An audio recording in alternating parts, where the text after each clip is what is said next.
तर नमस्कार, प्रधानमंत्री आवास योजना ग्रामीण अंतर्गत जर तुम्ही घरकुलाची प्रतीक्षा करत असाल तर तुमच्यासाठी एक आज आनंदाची बातमी आहे। राज्य शासनाच्या ग्रामविकास विभागाकडून आज एक JR निर्गमित करण्यात आलेला आहे। त्याबद्दल आपण सविस्तर माहिती या व्हिडिओच्या माध्यमातून पाहणार आहोत। चला तर मग व्हिडिओला सुरू करूया। मित्रांनो, प्रधानमंत्री आवास योजना ग्रामीणसाठी सन 2026-27 मध्ये एकूण 10,000 कोटी निधी मंजूर करण्यात आलेला आहे।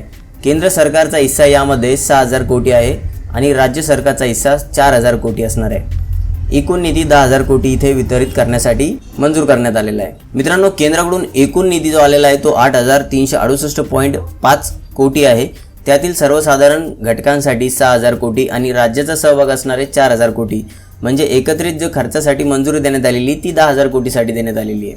मित्रांनो, ही योजना ग्रामीण भागातील घर नसलेल्या किंवा कच्च्या घरात राहणाऱ्या लोकांसाठी काढण्यात आलेली होती।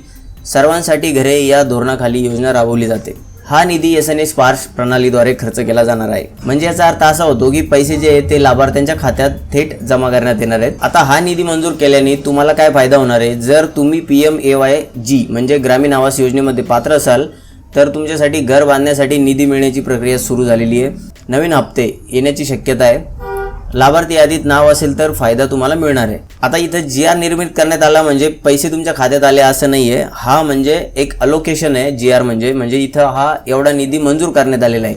आता हा वितरणाची प्रोसेस सुरू करण्यात येईल। मित्रांनो, लाभार्थ्यांचे FAO जनरेट झालेले आहेत। आता लवकरच सर्व लाभार्थ्यांच्या खात्यामध्ये घरकुलाचा जो काही निधी आहे तो लाभार्थ्यांना वितरित करायचा असेल तो निधी लवकरच वाटप केला जाणार आहे। मित्रांनो, ज्या दिवशी सुद्धा हे वितरण सुरू होईल त्या दिवशी सुद्धा आपण एक अपडेट याबद्दल घेणारच आहोत। तोपर्यंत आपल्या चॅनलला नक्की सबस्क्राईब करून ठेवायचे। दिलेली माहिती जर आपल्याला आवडली असेल तर व्हिडिओला नक्की लाईक करा। भेटूया नवीन माहितीसह नवीन व्हिडिओमध्ये। तोपर्यंत धन्यवाद।